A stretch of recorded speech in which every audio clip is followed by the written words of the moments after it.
to share just a little bit about our story. Aaron and I, am I getting some feedback? Aaron and I and our kids are so excited to be here and thrilled to share our stories with you. Charles Plumb was a U.S. Navy jet pilot in Vietnam. After 75 combat missions, his plane was destroyed by surface-to-air missile. Plumb ejected and parachuted into enemy hands. He was captured and spent 6 years in a communist Vietnamese prison. He survived the ordeal, but he now lectures on lessons learned from that experience. One day, when Plumb and his wife were eating at a restaurant, a man at another table came up and said to him, "You're Charles Plumb, I know you. You flew jet fighters in Vietnam from the aircraft carrier Kitty Hawk, and you were shot down." "How in the world did you know that?" asked Plumb. "I packed your parachute," the gentleman said. Plumb gasped, and he was surprised and had a lot of gratitude. The man pumped his hand and he said, "Well, I guess it worked." And Plumb assured him, "Yes, sir, it did work.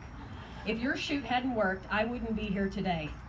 That night, Plumb couldn't sleep that night, thinking about that man. He said, "I kept wondering what he looked like in his Navy uniform, the white hat and the bib and the bell-bottom trousers. I wonder how many times I might have seen him and not even said good morning or how are you or anything, because you see, I was a fighter pilot and he was just a sailor." Plumb thought of the many hours the sailor had spent at a long wooden table in the bows of the ship, carefully weaving the shrouds and folding the silks of each parachute, holding in his hands each time the fate of someone he didn't know. We're here to talk about our adoption story tonight. And as we started down the road of adoption, my sister and brother-in-law, who had also adopted, they told us we were stepping into a whole other world, and they could not have been more accurate. As we quickly found out, there are many roads that lead to an adoption, and there are many reasons that families embark on these travels. We had to make many decisions at the beginning. We had to decide whether we were going to do international or domestic adoption. We had to decide whether we were going to use an adoption agency or an adoption attorney.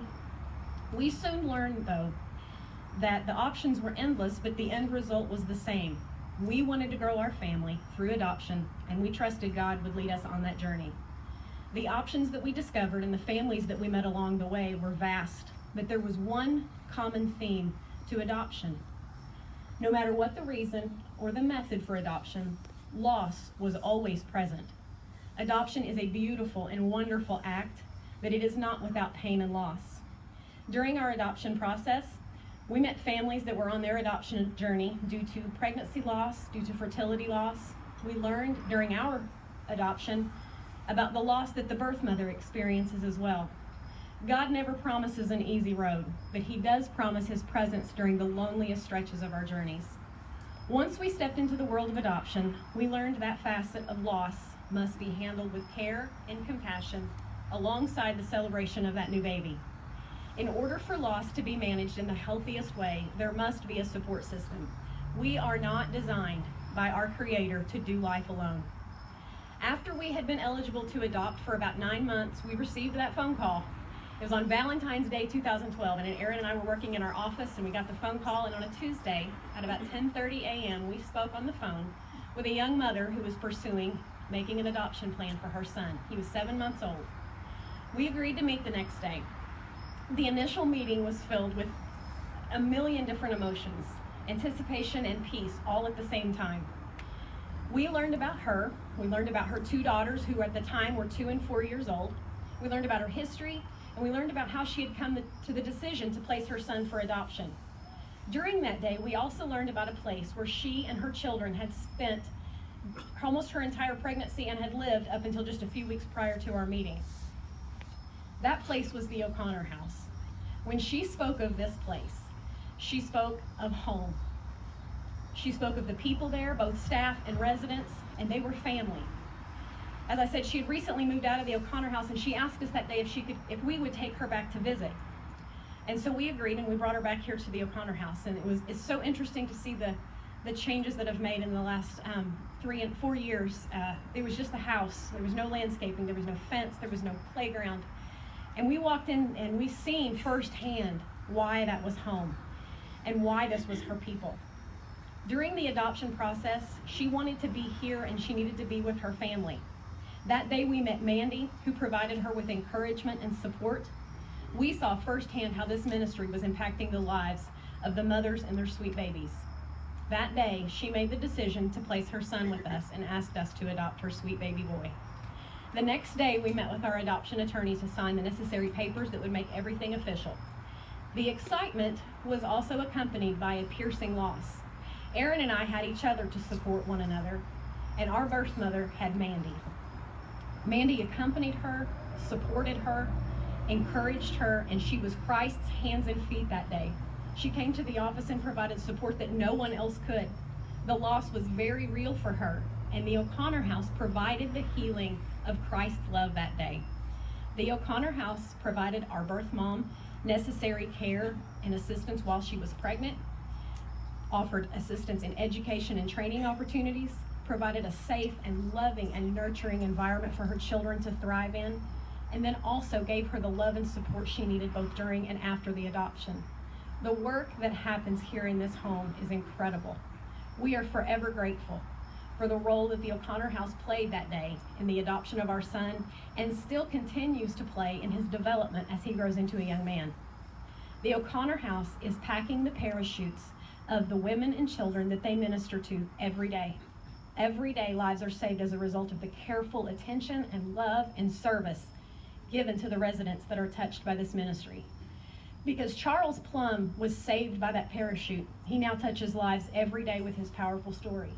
Very much the same, the O'Connor House impacts the lives of their residents here today and then reaches many more outside the walls of this home with the work that is done here. Erin.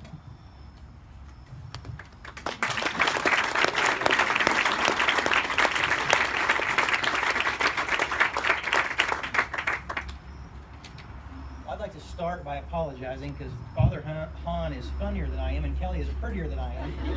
So I'm not sure where that leaves you, but I'm the last one, so I'm going to do the best I can. It is so good to be here tonight. And as Kelly said, this place is so very, very special to us in so many ways. And it's just indescribable. As we walked in tonight with our family, we just flashed back to 4 years ago when we walked in with that scared young mother and her 3 children. And our baby boy. Little did we know how things would evolve from that day forward.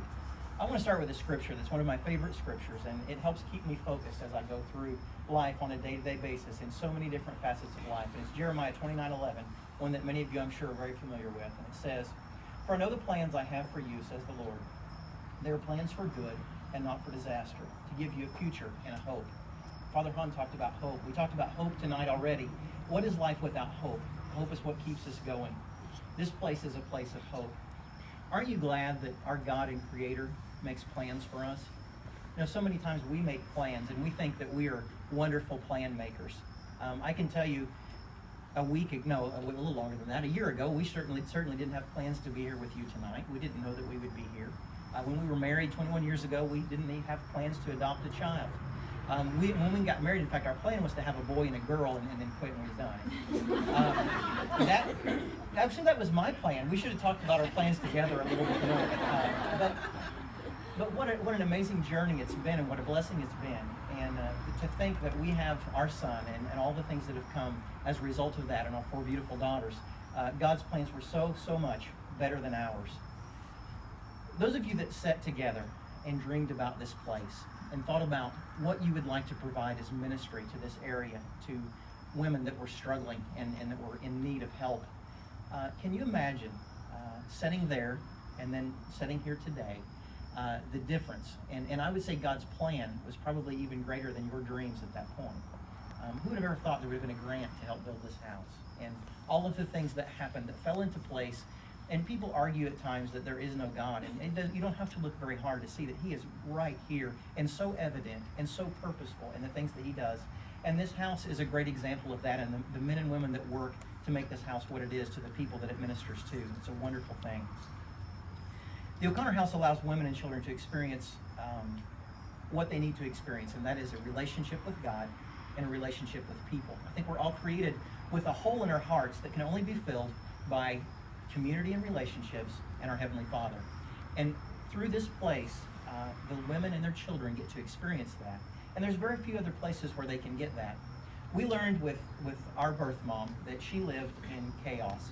And many of us here tonight, we might think that we live in chaos.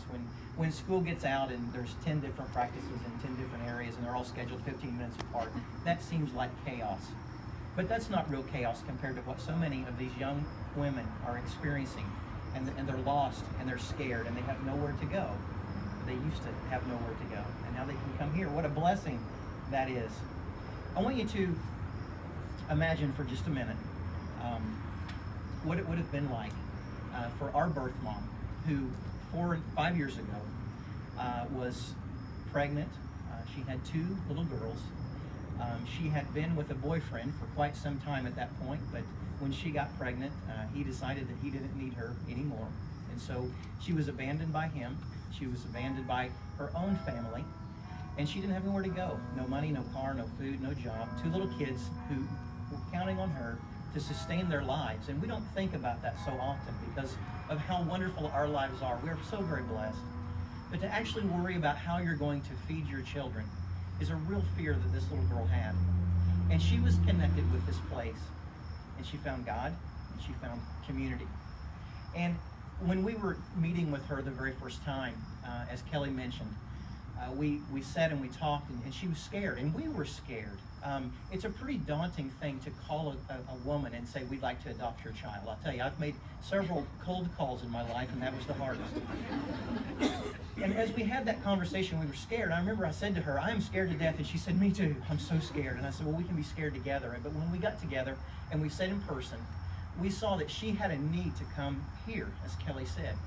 And when we walked in the door, it was as if there was just a peace that came over her because she knew that she was safe. And a lot of these women have nowhere to be safe and to feel completely safe. And this was her place. And she knew that there were people here that loved her just because she was her, for no other reason. No one here wants anything from the women that are in this house other than for them to just be the best that they can be. And she was taught, and she was prepared, and she was given an opportunity to start over. Not very many of us get an opportunity to start over, and she was given that, afforded that opportunity through the things that happened in this house. I can tell you, our adoption journey was interesting, and the things that we went through. Just one quick story from it. Through the process of adopting, you have to go through a home study. So through that home study process, we used Bethany Christian Services, and one of the requirements they had was to have 3 classes where you would come. We had to come to Indianapolis and meet and do training. It took about an hour for the trainings. And we were getting short on time and honestly short on classes. And we knew we were going to do a domestic adoption because that was our plan, of course. We had a plan, which didn't work out exactly as we thought. But we knew we were going to do domestic. So this class was, the only one left was one about international adoption. And we thought, well, it's our only choice. We'll go and we'll see what happens there. So we went with no expectations whatsoever.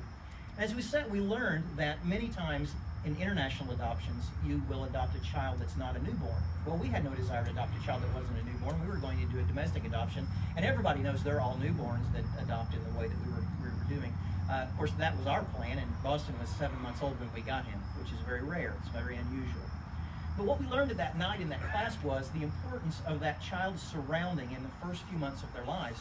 And they talked a lot about what it was like to deal with a child that had been adopted from overseas and help them to adapt to a loving environment, an environment that had stability, an environment that was able to give that child what they needed. And in that absence of that in that child's life, prior to that time, they had so many psychological issues. They had abandonment issues.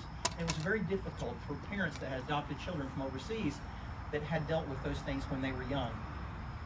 Boston had all the things that he needed when he was at this house. And I believe with all of my heart that Boston is the wonderful young man that he is because of those first 7 months that he lived here and the love that he got, the consistency that he got, and the structure that he got while he was here.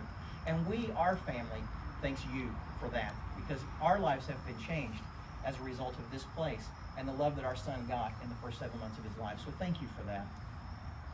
By supporting the O'Connor House, you are saving lives and you're changing lives. And only God himself can truly see the impact of what happens here. You see little glimpses. You see us tonight, and we're just one of so many. And you'll never get to know. Father Hahn was talking earlier about his ministry and how he speaks to people, but it's different than my harvest. I plant a seed and I gather a crop.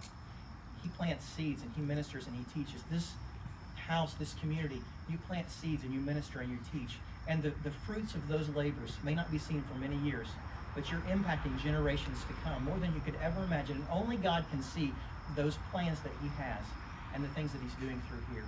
So thank you for your support of the O'Connor House. I pray that God blesses this place abundantly and beyond what any of us can dream or imagine.